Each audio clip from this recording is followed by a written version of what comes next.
Welcome to the Cult of Domesticity podcast, where two best friends tell each other stories about history, true crime, and other shenanigans. This is just Courtney, and I recorded a special episode for you guys with Kate from Ignorance Was Bliss. So we talk about a lot of things, but really focusing kind of like on mental health and family and just kind of getting by. So enjoy a more informal episode of the Cult of Domesticity. And if you like the episode, go over and check out Ignorance Was Bliss, because Kate has the other half of this episode on her podcast. And then definitely just go check out her stuff. It's amazing. Yeah. Oh, that was perfect. Yeah, almost exactly at 12 minutes. That was beautiful. We should be in a girl band. I know. Right, a girl group. There we go. I can't sing as as you know, you've listened. I have a horrible singing voice. I insist on singing. There's nothing wrong with that. No one in my... I used to be able to, but now I can't hear myself, so, there's that. I got told I am so tone deaf that I don't realize how tone deaf I am by someone. Well, that's fine. Then you don't hurt. It's all good. It's fine. Yeah, it's only bad when I'm at church, though, because my mom likes to sing, and she's also tone deaf and has, I think, probably the same type of singing voice as I do, and I'm just like, please no. Please don't make that be me. That's funny. At least I don't look like funny. Kitty Foreman, because that isn't accurate. That's why, if we ever refer to someone as Kitty in the podcast, that's my mom. We're talking about That's awesome. She looks exactly like that. Oh my gosh. This is family is a whole lot of fun, and it's interesting having my dad here now, because we're in this weird, we're not really the same, we're not equals really. In fact, and right now he needs extra sort of care, and so it's a weird vibe, but we can get along. When Willem's parents adopted, my husband was adopted, and so for the first 10 years of our marriage, we had his parents and mine, and of the four of them, my dad was the only one we could ever possibly live with. That my mom and I, we struggle to communicate. Yeah. If I can be that's as politically correct as I can be. She makes me fucking insane. But, whatever. and his father was sort of, he was just Dutch. And so the Dutch are kind of known for being super stubborn. Super, if they ask you enough questions, they can know everything you know. Yes. I had my graduate advisor, and then her husband is Dutch, and he's also the history department, head of the history department. And we always joked, because he had our theories class, and he would just he was like that father you never wanted to disappoint, but he always would just sit back and ask you these questions, and you're like, no, I have no idea where you're pulling this from. Yeah. They're very good at that, the Dutch. They are. And my, my father-in-law, there was one meal that we were out at this restaurant, and he got it in his head somehow that neuropsychology and psychology are the same thing, and they're kind of not. Yeah. But so his solution was to keep asking me questions about neuropsychology, as though if he asked me enough questions, I would just figure it all out. And I'm like, if that worked, we would be a country of smarter people, but it doesn't. No. Oh, no. I totally get the whole situation you're in right now. It's a weird situation on my side, because, my dad's parents both died in their 50s, so, never knew them. But we have, my dad's great aunts are still around, so they're basically, I had, adopted grandparents, but my mom's side is... My mom's like, oh, we could always have my dad live with us, but now both my grandparents on that side are so far gone with dementia, they should still be in their house, but they are, and we're dealing with the fun of they didn't prepare for later on in life, so It's how do you deal with in-home care that is just supposed to be, these people are trained for 6 weeks, and they're only supposed to be dealing with, oh, you need help going to the store, you need help cleaning your house. Like, they're not medical people, and they're dealing with one wheelchair-bound woman who probably, I mean, now she probably weighs like 90 pounds. And then 90, he's going to be 92 soon, year-old man who, like, if he doesn't like you, he was a Marine and he worked in building supply his whole life. He's strong, like, he's lost a lot of weight, but he's still, like, really freakishly strong. So if he doesn't like you, you're not getting him to do anything. He won't work with you. Right. So when you were saying your dad, like, you're like, well, it's okay that he can live here. I'm like, I wish we were still at that point of debating. Yeah. Like, but that, if Well, I mean, that's the thing. Is my dad's only 57. Mm-hmm. So there's no dementia. There's nothing like that. It's just that his physical health sucks. Mm-hmm. And apparently he has a challenging choice in life partner, I guess, because my mom is just, you don't say no to my mother. And as long as you kind of take on that role with her forever, you're fine, but that's not a role that I'm real comfortable with. So, I mean, my mother almost got arrested in Paris because she got in a fight with TSA. I feel like our mothers are similar in that sense. But yeah, it was a whole lot of fun because, to go there, you spend weeks and weeks packing and everything's just where it needs to be. And so it's great. And then coming home, you've been there for a week and things get moved around, things get shuffled around. And so you take this out of this backpack and put it in the other, whatever. And so in her carry-on, she had moved a Leatherman from her checked luggage into the carry-on. And of course, TSA is like, no, you can't do this. And you can't say no to my mother. So she's like staging a coup in Charles de Gaulle Airport. She's like, it's not a knife. It's a wheelchair repair tool. Now, meanwhile, my sister has gotten up out of her wheelchair and walked away. Just literally stepped away from the situation to get away from my mother because she's behaving so badly. And, and I'm like, you know what? My passport doesn't even have your name on it anymore. So I'm leaving. I'm going home today.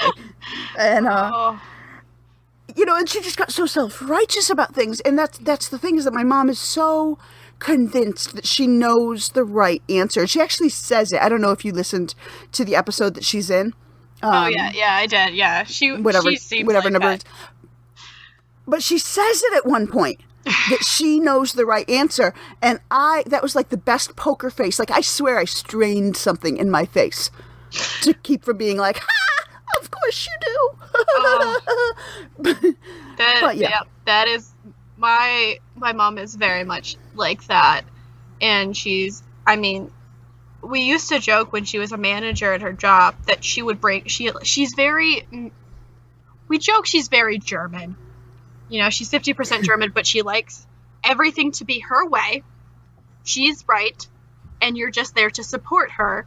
But she's a chemist, and when I fortunately was not with them, my sister ran up to me in JFK because when we went to Europe, we were flying back separately because I went for school and booked my flights through them, and so it just didn't work out. And she goes, "Mom's a terrorist," and I was like, "Wait, what?" Because we had done Spain, Paris, and then we visited London because I have a cousin who lives there now, and she had olive oil in canisters, way above the limit, And I've learned that, in some European countries, they're very lax. Spain, Paris, very kind of lax to get in, The UK is like the US. They don't mess around. Like, they want to know where you're going, like everything. They give you bags to put your stuff in and all of that. They're like, I would say they're more hardcore than the US in certain ways. And the guy pulls it out and he goes, what is this? And my mother, the chemist, goes, "It's a base oil." And I'm just I'm like, how did you not get, like, interrogated? Like, how are you not on a watch list now? I mean, clearly you got through. My mother probably is. I don't even know. She yeah, it was that same, like, it's a wheelchair repair tool. I'm like, no, Mom, it's a knife. You know, it's a knife, and it's post 9/11. It's not going to happen. Same kind of idea. And, yeah. This is the second time. I mean, luckily this time she was in, like, Heathrow. And then she just threw away the oil. She's like, I'll just throw it away. It's fine. And I think my sister probably said, it's olive oil. She's a chemist. She's an idiot. She was flying from Akron to her friend's place in Florida, and my parents had just had their 25th wedding anniversary. Well, her friend in Florida didn't get the centerpiece, which I'm going to describe to you and then tell you where my mom put it, and then you can understand why this is the second time. It was a candle in a glass vase with rocks around it. She put it in her carry-on. Oh, sure. Oh, yeah, because why not? And we were all just like... And that's the thing is I can hear my mother. I can hear her. It's a centerpiece for my 20th... No. No, Mom. No. It's bomb-making materials. That's what it is, Mom. It looks like a bomb when you go through... It goes through. So then you just imagine Kitty Foreman getting a pat-down. She goes, I got a very thorough pat-down. I was like, well, you should, because you were stupid. Yeah. I mean, that's the thing is my mom... Like, we had... Okay, so we're trying to come home, and... Sorry, that was my sister. That's fine, hi. The other place I used to record, she used to, it was a different closet in the basement, but she could sneak up on me and scare the shit out of me. Siblings, yeah. Because it was a pocket door, so I couldn't hear it, but this one's like a folding door, accordion door, so she can't do that. And I didn't tell her. No fun for her. Yeah, it's less fun. I mean, it's better for me because it's actually warmer in this one, shockingly. Yeah. Sorry about that. That's fine. No, I was going to say, the thing about my mom, so that I want to say that our flight out of Charles de Gaulle was probably, let's say, 10 a.m. I don't remember exactly what time. But it was that kind of time where any functional, normal human being recognizes that, okay, we get up, we get packed, we get in a cab, and we're at the airport by 8. Like, there's no screwing around. Yeah. There's, we're just going home. And my mother's like, I think we probably have time to go by the Eiffel Tower one last time. I'm like, Mom, you go, not me. And she was so angry at me for daring to suspect that she had some sort of limits on her capabilities in life, and just, and then we get there, but so it meant we had 2 hours, or whatever it was, and so by the time we went through, this is, I think, before we couldn't electronically check in. But by the time we went through check-in and everything else, of course, my mother has started mumbling by this point about, we could have totally gone to see the Eiffel Tower by this point. Like, yes, we could have, Mom. You were right. I am wrong. I am ashamed. Shut up. And then they're like, well, because you've got time before your flight, so if you would like to take your knife and put it in your carry-on, there's time. We wouldn't tell you to do it if you couldn't do it. And she was just like, no, it's fine, no. And she threw the Leatherman at a TSA agent. Oh my gosh. Now, it was closed. So it's not like it's not like, don't picture like a, go ahead and picture a circus knife thrower. It might as well have been, because they don't know. Yeah. And, I was just like, I'm just walking. I'm not looking back, but just keep it, just fine. Oh my God. So that's just sort of her personality. And so actually doing elder care is really good for her. Because a lot of times when you get people who, as people who are older, especially if they've not made real clear plans, you need to sit them down and be like, okay, you, me, look right here. Eye contact, eye contact, eye contact. Here's what has to happen. No, this is what has to happen. I don't care what you want. This is what, that's what you have to do. Yeah, and we got to that point. And then another member of the family who has helped. The problem is the power of attorney and the medical power of attorney are in two different people's hands. And so, oh, God. Yes. And the problem is the power of attorney person, my grandmother, my mom had set up where they were ready to go into a very, together, they could go together in a very nice assisted living. They could live together. They would both get care. We knew the food would be good. They would get some mental stimulation. Granted, they'd probably, they're stubborn and they would hate it for a while. But my grandfather is a social creature. He ran a business for 50-odd years, until my grandmother got sick. And then he took care of her. So, he's a very social person. So when they're out and about, they love it. It's just dragging them out of their house. And so someone stepped in because my grandmother said, I want to go home. And he said, yes. And my mom and her sister said, we're not being responsible for this. So, yeah. Yeah. So and I mean, I feel bad for my sister Sarah. She is 31 now. She's the next sister in line. Because my sisters, we all had the same parents, but my parents were 17 when I was born. And so they took a while. Yeah. For round 2. And so my sister Sarah is the one who still lives in upstate New York, close to my mom. And so it's going to be Sarah that has to deal with my mother. But, we've kind of had a powwow because Sarah and my dad have some issues that they have not worked through. Oh. And fine, you know what? I'm fine with Dad. I can cope with Dad. You deal with Mom. And so sometimes that's the best we got. It's better to do it that way where, you realize, okay, it's getting to be a certain point, and, we agree on this and this. And my siblings have kind of, we've already had that power, and my parents, my mom just turned 60. So, she also, waited longer to have kids. But it's we already know, we're going to trust my sister to be in charge. We're putting, we will support her in every way possible because we've seen what happened with my grandparents where once 2 of them were doing a lot. And, my grandmother's been sick now for 10 years. It's been a while. And it's been rise and fall of gradual, and all of that.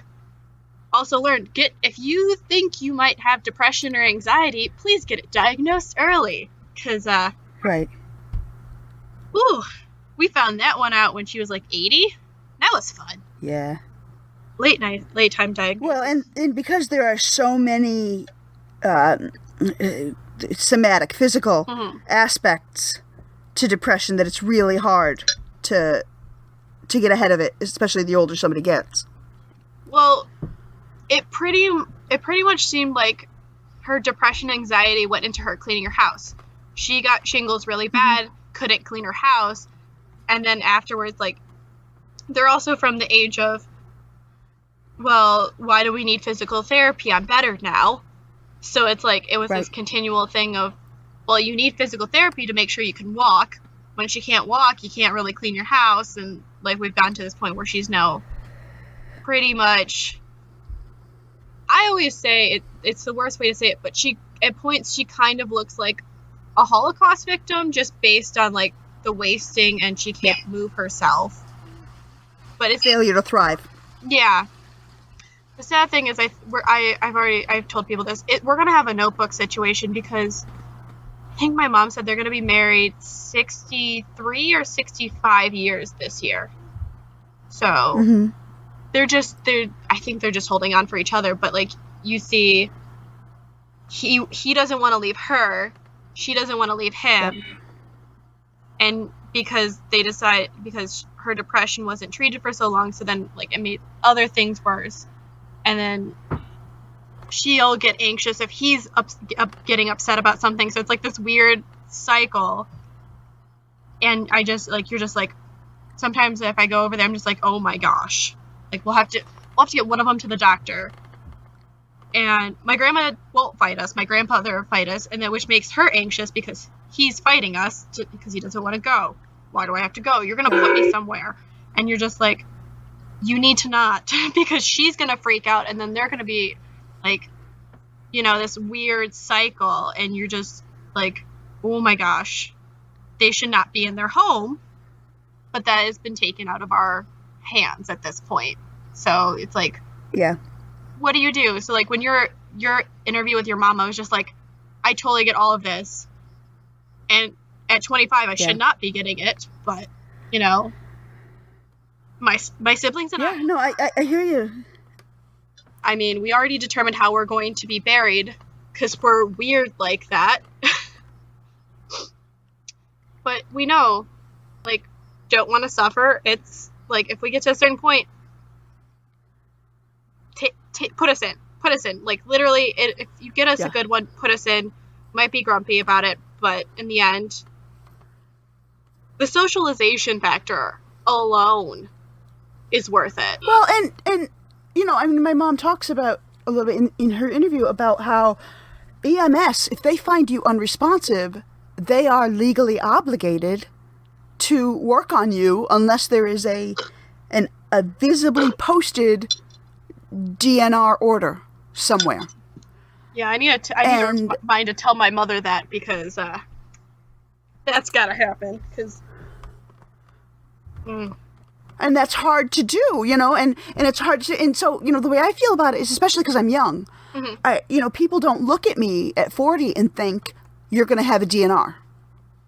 You know, that when you walk into a house and there's children's toys all over the floor, because my youngest is 5, you know, nobody goes to that point. And frankly, the way I feel about it right now is that go ahead and try at the EMS level.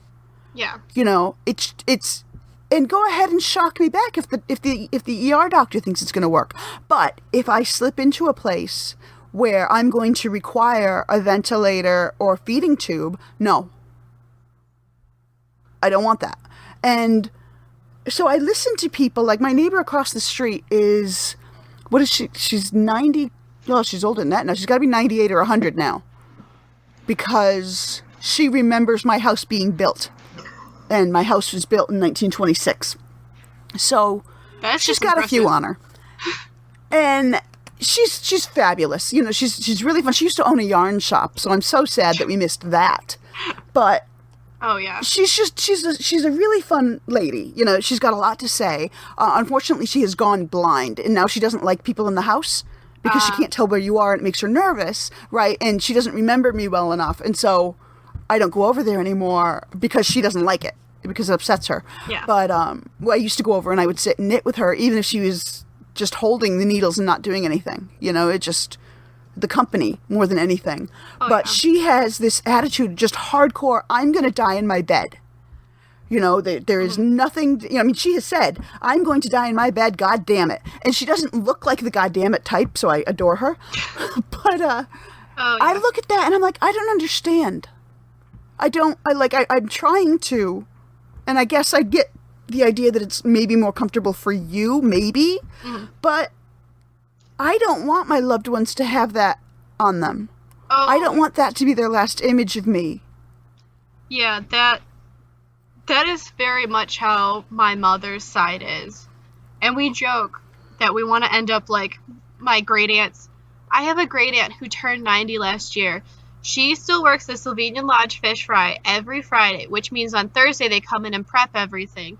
And she polkas on Saturday. She says, now I'm tired, but like, she's amazing, but they went out and did things, and they still make sure they go out and see people, so you're in better shape. Where we actually had, like, gosh, it was probably 3 years ago now, where my last great uncle, he wanted to die in the house. And this Sally, who's been on one of my episodes about Anthony Sowell, she basically realized what was happening. And because she knew, she goes, why would I take, like, at that point it was like, why take him to the doctor, the hospital, and be, like, he wouldn't want it. He'd fight me. He'd be uncomfortable. So she told me she had to call his doctor, and like some intern answered, and she had to be like, my father's dying. And this poor intern was like, a what? Because, you know, like, that's not like, it's calm. She was calm about it. She had accepted it, you know, and he died in his house. Yep. But her sister who flew in, and her mom, because it was like the first night, like they figured out over the weekend, and he died on Wednesday, and they, like, it was the first night of sleep. She had gotten a good night of sleep since then, and they call her because they think he's dead, but they're not sure. And she's like, oh. Fortunately, her husband was a cop for the city of Cleveland for years, so he was like, okay, they knew what to do. Because you have to call, like, the cops and the, like, EMS and all of that. But her sister and mother were upset because she gave her father morphine, like the doctor told her to stop, like, the death rattle. It's like, she didn't want her mother, who was sitting down there with him, to hear that, you know? Like... Right. They've been married for so many years. Well, and there comes a point where it's palliative care. It's comfort care. It's not rescue anymore. Yeah. Yeah, so it's like, I don't want to die in my house. I don't want to... I don't want to put that on my loved ones. I want, frankly, I want them to push morphine, and the more the better. And frankly, if you want to start pushing it now just to practice, let's go for it, Oh, yeah. I mean, why not? Let's go for it.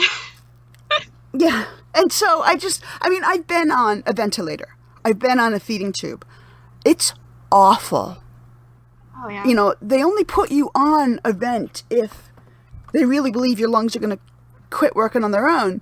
And usually in that case, you're on a crap load of IV medications and that kind of deal. So if nothing else, they have IV ports in both arms, but usually like saline coming in one side and medications coming in the other. And so they Velcro your arms to the sides, right? And so I don't know how much I've gone on about it online, whatever, but I was in a coma for a week and a half in 2010 after I had Isaac.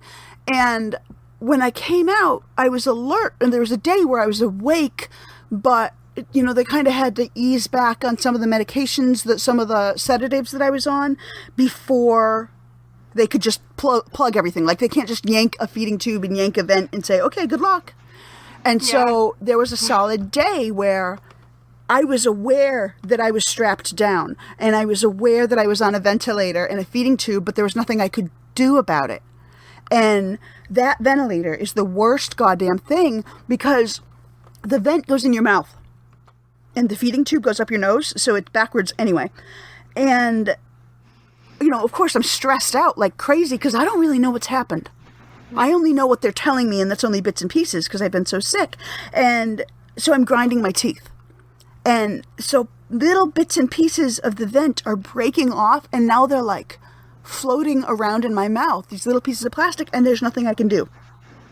I can't even spit. And I didn't like that.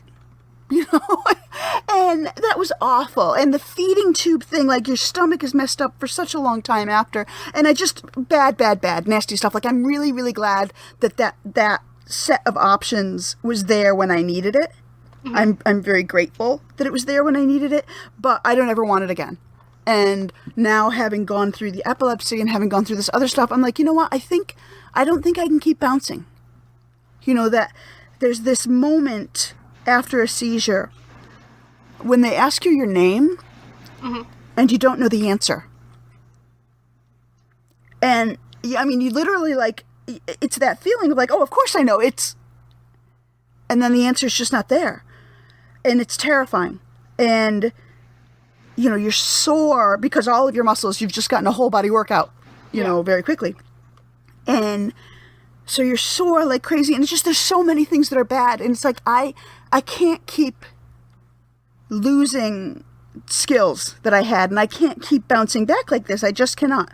And so I've had to have really clear talks with my husband and with my dad now and with people about, like, look, go ahead and do rescue efforts, but I can't do sustaining efforts anymore. I can't.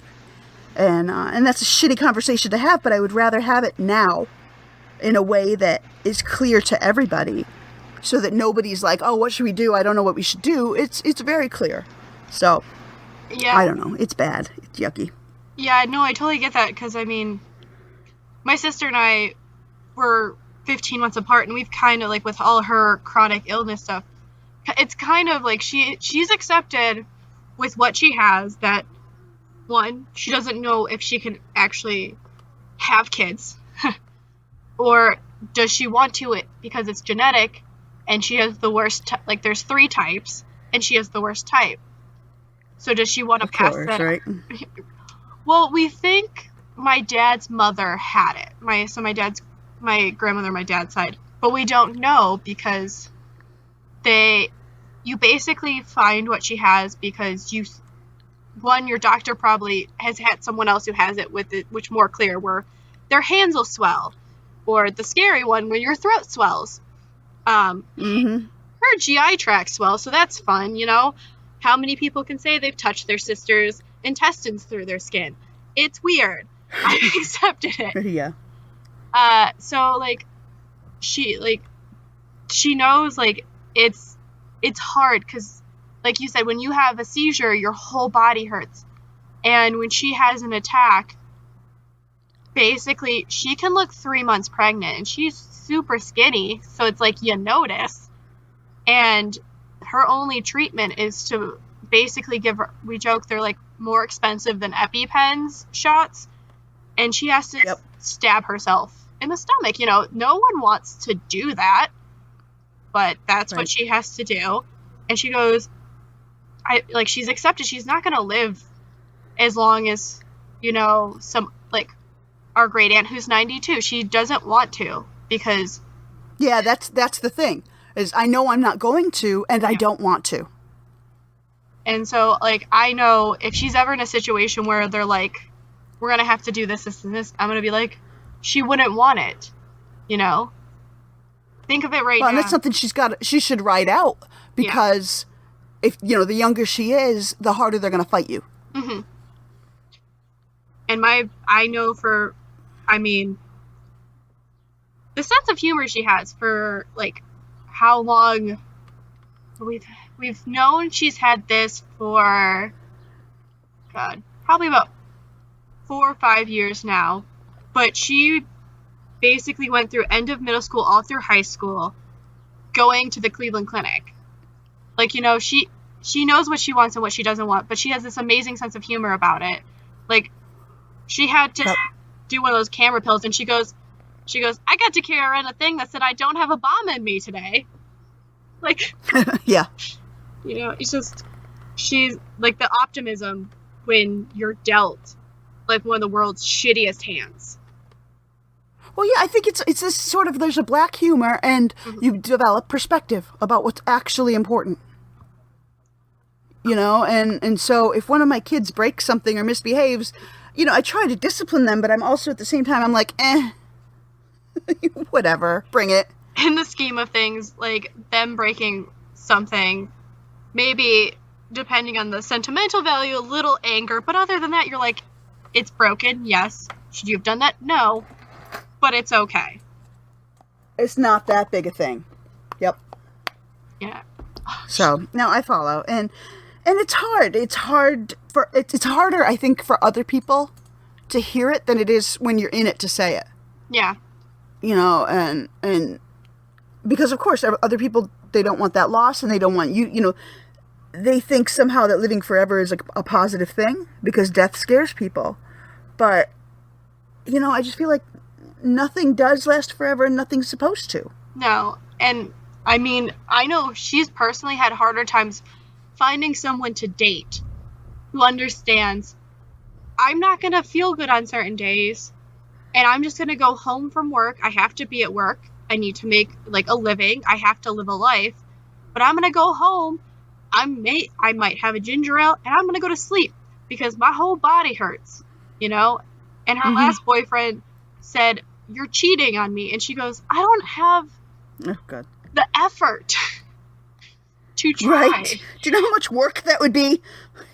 Anyone who has chronic illness, and you're just like, and I just laughed because she would make the effort to go, like, he lives about 40 minutes from our house, and she would go out there, and he lives in Amish country, so she'd drive out there, and she'd make the time to go sit and watch a movie with him, but she'd fall asleep because she doesn't feel good. And, you know, he's like, well, then why did you even come over here? She goes, because I wanted to spend time with you. And, like, I might not feel I'm good. wondering that myself now, yeah. Yeah. And eventually it just, like, she's like, it was just too much. He just didn't. Like, she goes, I told him straight off the bat, like, this is what it is.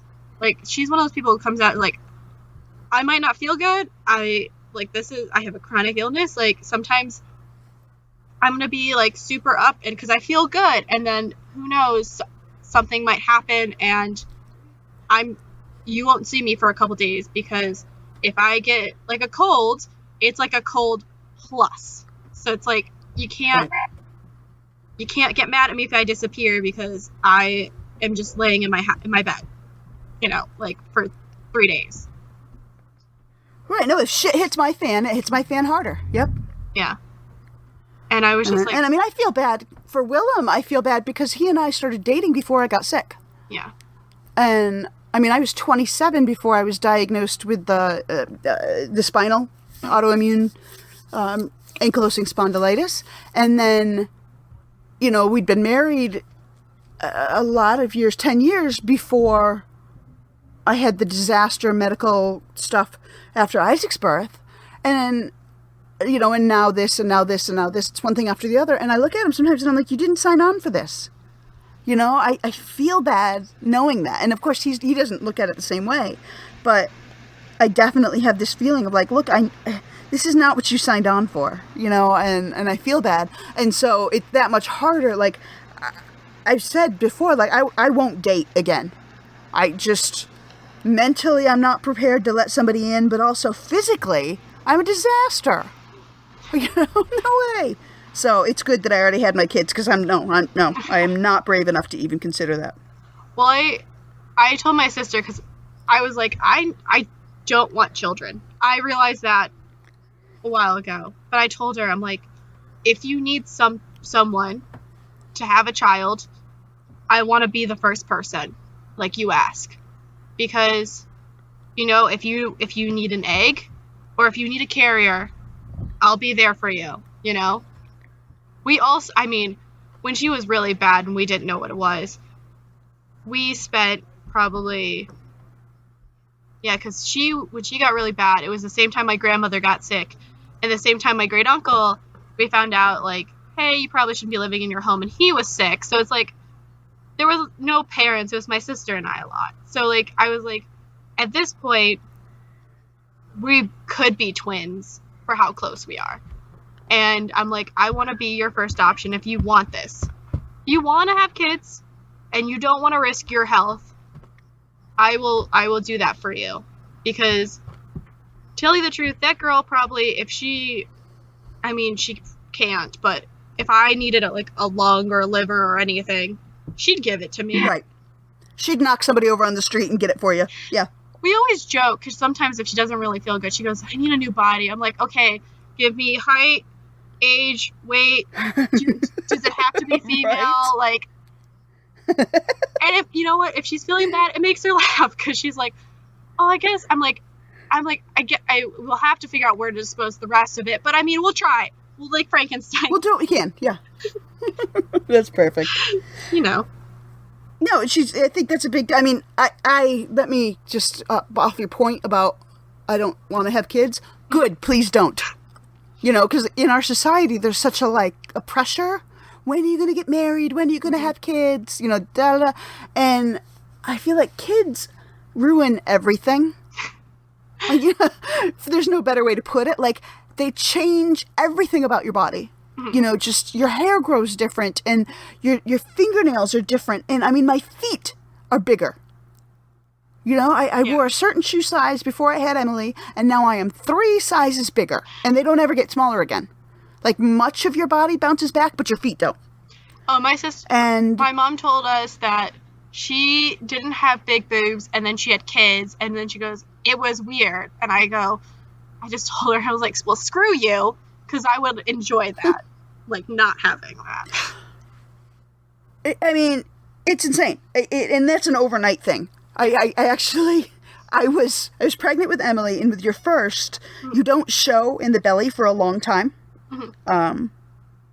6 months, and I still, if I were naked or wearing something skin tight, then you'd probably figure it out, but otherwise, you'd never know that I was pregnant. I was working in a group home for the mentally ill, and those women were extremely attuned to pregnancy and children and that kind of deal, and they had no idea until I announced my pregnancy. So, you don't show for a really long time, but your boobs get bigger, like really early on, and they're sore. And so it's not just that your bras don't fit very well, but they hurt. And so I go into like Target or somewhere, you know, this is in the days, you know, this is 2000 that Emily was born. So this is in the days where like the maternity section was like this tiny little corner. Yep. Of the store. You know, now you can go in and accidentally buy half the damn store and not realize you're in the maternity section. Except for all the clothes are comfier. So well, and they're cuter too. It pisses me off. So I'm kind of standing there in the maternity section, like not knowing. I'm looking at these bras and I'm like, do I buy one and then wait and see if I get even bigger, or do I buy all of them at once? Like, have I done all my growing, right? And this woman comes in and stands next to me, and she's got a baby in the cart with her. Mm-hmm. And so I kind of point at the baby, and I'm like, is that yours? And she says, yeah. And I said, okay, you tell me what, you know, having gone through this, you tell me, what should I do here? And she's like, well, I would only buy one at a time and see what you need. Because when I was pregnant with this one, I went from a C cup to a G. Oh. And I literally turned around, I grabbed my wallet, and I walked out of the store.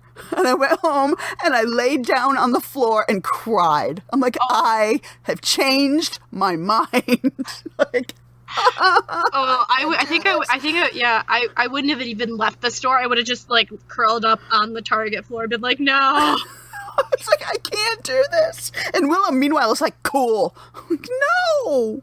And so, yeah, that was, now what I ended up doing was going from a C to a double D, which was enough all by itself. But at least it was not like freak show.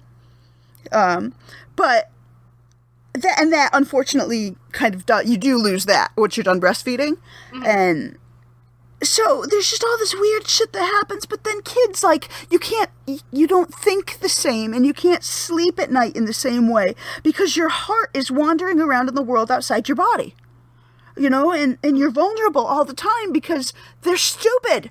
You know, they eat poison and they pick up electrical wires and they walk in front of cars and they're just, you know, and so you're kind of constantly worried that something's going to happen to this one thing that you most need to protect. And, you know, and they misbehave and they just everything. I mean, they're a disaster. And, you know, right about the time that you start to really enjoy them, mm-hmm. they move out. You know, they grow up and move away. And so I hate this thing that society does to push women like everyone should have kids. And I feel like, no, there's this handful of things in life. Having kids is one, buying a house is one, getting a dog is one, going to grad school. There are things that you should only do them if you cannot imagine your life without them. Oh, yeah. I mean... And that if you don't want to go to... You know, if you don't want a house, if you don't want a dog, if you don't want grad school, fine, cool, don't do it. But the only thing society push you on is having those kids. They'll be like, well, you should be married, you should have kids, you should do this, you should do that. And I just laugh because... They're shitting all over you, right? Yeah, like, my favorite thing is I've told my mom numerous times, and, like, there are certain people in my family, they won't really push me on it, but my mom will be like, well, what happens if you meet the right person? And I was like, we'll cross that road when I get there, but I like my little cousins and all of that, but I realized when they were small, I was like, I can't do this. I can't. I like giving them back when I'm done with them, you know? I like shoving their pockets full of candy as they get in the car. Right. I don't have to deal with it. Oh, you're mean that way, I see. Yep. Well, but yeah, no, totally. And I think that's fantastic. Like, please don't have them if you don't want them. Yeah. You know, and when I say want them, I mean not in the moment, but like, if you can imagine a life that is happy without them, then don't have them.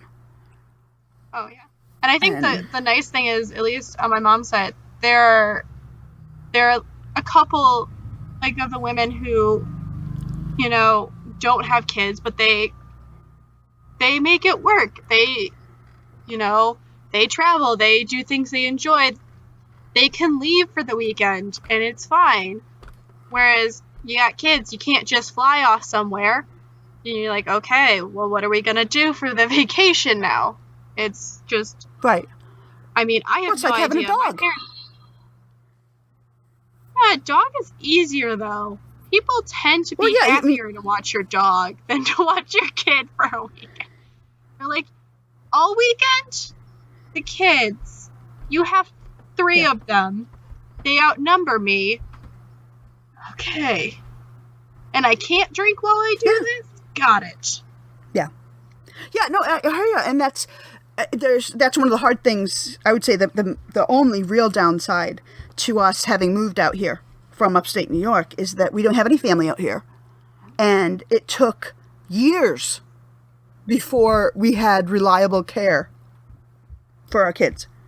You know, and a lot of times it was, if we wanted to go somewhere, we had to first drive to New York to drop the kids off with my mother or somebody, and then go do whatever we were going to do. And that's a pain in the ass. Oh, yeah. That's... So, you know, they ruin everything, and they're a disaster in their work, and they don't say thank you for, you know, a decade. And it's just... Yeah, I hate when I hear people get pressured, and I'm absolutely delighted when I hear somebody say, no, I don't want kids. I'm like, cool, don't.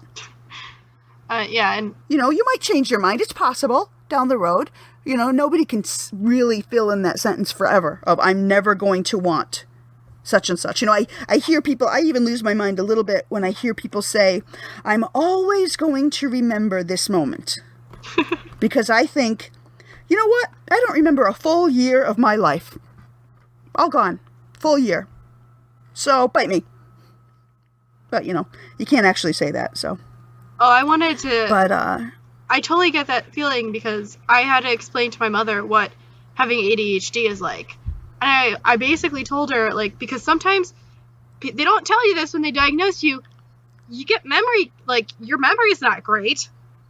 And stuff like that. And so sometimes I was like, I basically explained to her, I was like, you know when you have the flu and you feel like you kind of know what you need to do and you keep trying to grab it, but you can't. And she goes, yeah. I was like, that is what my brain is like. If you don't have the medication, sometimes you're just like, I was doing something. Like, you're in the middle of doing something. Yeah. You're like, what was it? I'm in the middle of doing 12 things and I can't remember. Yep. Yeah, it's either that or you're... I used to run a learning disabilities ADHD clinic. And so it was my job to diagnose. And that's fine. You know, I enjoyed that. And then after I got, you know, I was in the coma in 2010. And after like a year, I finally went in to have testing, neuropsych testing done. Because I was like, there's something wrong. Like, I can't hold a thought in my head for love or money. I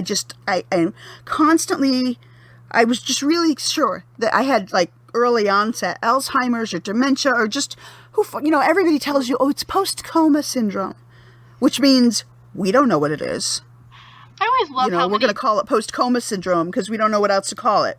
There's all the terms for we don't know what it is. My sister... And it makes me crazy, exactly. She got, they were calling it at Cleveland Clinic teenage white girl syndrome because a bunch of teenage white girls have stomach problems. And it's like Crohn's or it's this or it's this. She just got the worst deal. But, you know, she laughed because there was her and 2 of her friends. Like, one has Crohn's and I forget what the other one has. But, like, they were all, like, in the same boat of, like, did you go to the doctor this week? Like, but yeah, like, the stupid terms for we don't know what it is. Just say we don't know. Exactly. And that's the, you know, if they call it post-coma syndrome, PCS, it sounds nicer. It's like, no, it all sounds like shit. And so I had gone to see the neurologist that knew me before the coma because I was like, I'm having a hard time here. And he looks at me after like 10 minutes and he goes, you have PTSD. And I'm like, no. You know, because my job used to be to assess PTSD. Like, no, I don't know. And the whole drive home, which is like an hour and a half, no, he's an idiot. No way. And by the time I walked in the door, I'm like, holy shit, that's what I have. You know, how could I miss that? Well, because it's me. And then after the epilepsy, in 2016, I had the same deal where I'm like, I can't remember anything. I can't focus. This has got to be some sort of major problem. Like I have some sort of early onset something, or something's wrong with my brain. Something's wrong. And I go through the testing and everything. And when we're all done, he looks at me and he goes, okay, I still have to do like a formal write-up, but I can tell you what I think it is right now. And I'm like bracing for it. Like he's going to say you have whatever the hell, your brain is about to fall out your nose, whatever. And he goes, you have ADHD. And I had that same reaction all over again of bullshit I do. Like, no way. And then I started thinking about it and I was like, holy shit. Like I do, like I have all of the symptoms. And I used to diagnose it and now I have it. And this is fucking ridiculous, but it is what it is. And so, my daughter has it, and I used to look at her like, man, you're a pain in the ass, but I would get it because I used to explain it to people, but I never had it. And now I look at her like, yeah, you and me, kiddo, I'm right there in that boat with you. Oh yeah, it's funny once you get diagnosed or like what it is, and then you kind of look at, because when you read up on it, it's very hereditary, and you kind of look at people in your family and you're like, huh. There it is. Yep. Like, even if it's just a little bit of it, and you're just like, oh, this now makes so much more sense. Like, I get you now. Yep. Like with my grandmother's depression diagnosis, I'm very much aware that ADHD tends to be linked with anxiety and depression. So I'm like, okay, if I feel like it's getting to a point that something's gonna like push me over the edge or something, I know, okay, I'm going to have to deal with this. I'm much more, I think, like my grandmother than I would like to admit, but I'm like, if that's going to happen, it's going to happen, and I'm going to deal with it. And it's not the worst thing in the world, but who knows? Well, that's the thing is having the ADHD diagnosis and having the PTSD, like both of those, I'm like, oh, well, I can live with that. Mm-hmm. I don't want it, but I can live with that. I can handle that. Oh, yeah. And it's just, the people around me may not get it, but fine. You know what? That's not my problem. I can't make them get it. And somehow having the diagnosis, as scary as sometimes it is, it just, you feel better because it's not the unknown. It's not the other. It's like, okay, I know what this is. I can figure it out. As my sister learned, do not search it on the internet, because that was terrible. Oh, no. Dr. Google is a terrible, terrible person, for sure. Yeah, I found out what she had because she called me crying, because she had been, like, Googling and stuff. And fortunately, my brother told her stop. He goes, his roommate at the time was in med school. He goes, his dad's a doctor. I'm going to have them search for you and give you something that's more digestible and less scary, because basically she was reading that your throat can swell up. The medicine will take away your fertility. You'll never have kids. She goes, I'm 23. I don't know if I want to have kids or not yet. I want the option, but I'm 23. Like, what am I supposed to do? And I'm like trying to comfort her, and I'm like, there's like, it's scary, but I'm like, I told her, I'm like, but you know what? You know what it is now. And you can deal with it, and we'll figure a way out. I mean, she did freak out my mom. But you can't Google it, because it's like, here's the 27 ways you could die tonight. Yeah, and the problem is, I think Cleveland is known for like our medical center. Like we have 3 or 4 big hospitals. There is one specialist in it. Funny enough, she had already gone to him for something else, but and like that's how rare it is. So like if she goes to the ER, if she like needs to, they don't know what the hell she has. Like they aren't gonna know right off the bat if she gives them the acronym. They're gonna be like, what? Right. So she knows. Does she have like a medical alert bracelet? I don't know. I know she has something. Like she always carries her medicine with her, because it's just, I mean, for her, she's lucky she just gives herself a shot. She did, much to my mother's horror, because before they had the shots, they just had IVs. And she said, well, I can IV myself. It's fine. But she has, like, documentation of, like, what she has, because there's no way anyone is going to know. And she has to make sure, like, if she does have to go, like, she can't take certain things, because she's already been through a bunch of the tests, and she's like, you can't. Right. And she has, on top of it, she has a fructose allergy, and she's slightly allergic to a bunch of things. So, like, you can't give me this, because you're just going to piss off this monster in my abdomen. Right. That did happen once. They tried to give her, it wasn't maple syrup. They tried to give her, maybe it was fake maple syrup in the Cleveland Clinic, and she laughed at them. Awesome. Because she had the wristband that said no fructose. Yeah. No, and it's exhausting. I mean, I don't even, like, when I go to new places now, I don't even fill out most of the medical forms. You know, they're like, have you had any surgeries? I'm like, have I? I've had all of the surgeries. Which ones do you not want me to check off, you know? Right?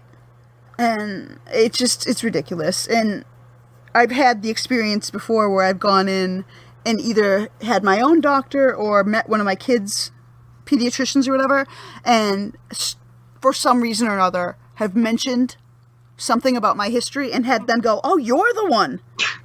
Jesus Christ. Like, I don't want to be a celebrity. I really don't. Yeah, So. That is the scariest thing, too, is, like, that's, like, the worst kind of celebrity, you know? They're just like, oh, I've read about you. And you're like, oh, boy. Okay. Yeah. Should we talk about this movie? Sure. Sure. It was... yeah, I haven't eaten yet, so we should. But I think this is all kind of a good segue just into this idea of what is self-care and what is blah, blah, blah, because, you know, when you get into the realm of mental health, now it's not just about how exactly do I care for myself, but you don't have that perspective. Oh, yeah. You know, and so we were talking about, like, what is it like to have ADHD or what is it like to have depression? You know, one of the worst things about both of those is that until you both have received a good diagnosis and believe it, you don't buy into the treatments and you don't, you know, really identify in those ways. And so, you know, if you resist the treatment, then guess what? It's not going to work. Or if you don't have a good doctor who's willing to sit with you and say, okay, these are your options. I can lay them all out on the table. This is like treatment A, treatment B, treatment C. These are the pros and cons of all of them. And, you know, I think as a medical professional, this is the best one for you. And I was just like... Thank you for listening to The Cult of Domesticity. We are available on Apple Podcasts, Google Play, Chorus, Spotify, YouTube, and Podbean. If we're not on your preferred app, let us know so we can get on that. Remember to rate, review, and subscribe on iTunes or wherever you listen to help spread the word.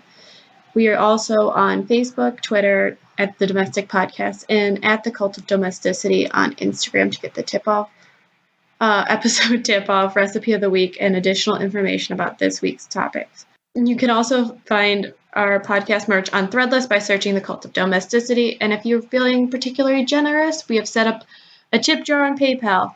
Finally, to suggest a recipe or topic, email us at domesticpodcast@gmail.com. High fives all around.